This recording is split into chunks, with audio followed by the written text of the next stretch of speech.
கொட்டாம் விழுந்து கொட்டாம்.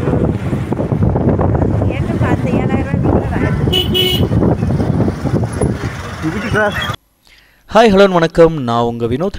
கொடைக்கானலில் நேத்திக்கு முந்தா நாளும் பார்த்திங்கன்னா பயங்கரமான டிராஃபிக்கு, எங்கேயுமே போக முடியல. அந்தளவுக்கு பயங்கரமான டிராஃபிக்கு கொடைக்கானல் முழுக்கவே. பார்த்தீங்கன்னா வீடியோவில் பார்த்தீங்கன்னா தெரியும்.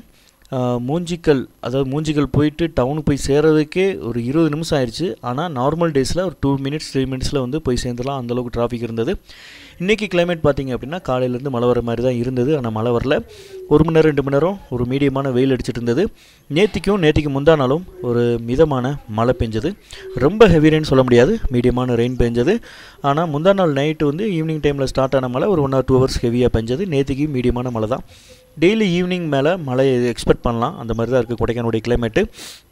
இந்த வீக்கு, அதாவது வர்ற 2ஆம் தேதி கண்டிப்பாக ஈவினிங் டைமில் மழை வர்றதுக்கான வாய்ப்புகள் இருக்குது. 2ஆம் தேதியிலேருந்து கொஞ்சம் லாங் வீக்கெண்டு வரனால நிறைய புக்கிங்ஸ் போயிட்டுருக்கு.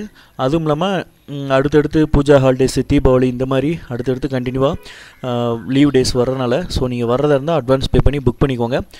கொடைக்கானலுடைய கிளைமேட்டு ஒன்றும் பிரச்சனை இல்லை, எல்லா பக்கமும் நல்லா இருக்குது. எங்கேயுமே வந்து நிறைய பேருக்கு வந்து டவுட் என்னென்னா, நிறைய சைட்சீயிங் பிளேஸஸ் க்ளோஸில் இருக்கா அப்படின்னு சொல்லிட்டு இன்ஃபர்மேஷன் சொல்கிறாங்களே, இது ஓப்பனில் இருக்கா க்ளோஸில் இருக்கான்னு சொல்லி கேட்குறாங்க. எல்லாம் ஓப்பனில் தான் இருக்குது. சம்டைம்ஸ் இந்த காட்டு யானைகள் ஏதாவது உள்ளே வந்துட்டாலோ, காட்டு மாடுகள் வந்து இந்த பேரிஜம் லேக் சைடு தான் வந்துட்டால் மட்டும் பேரிஜம் லேக்கை வந்து க்ளோஸ் பண்ணுவாங்க. மற்றபடி ஒன்வே சைட்சீயிங் பிளேஸஸ்லாம் ஓப்பனில் தான் இருக்குது, எந்த ஒரு இஷ்யூவும் இல்லை. ஏதாவது இஷ்யூனா உங்களுக்கு அப்டேட் பண்ணுறேன். நான் உங்கள் வினோத் இன்னொரு புதுவங்களை மீட் பண்ணுறேன். Bye, tata.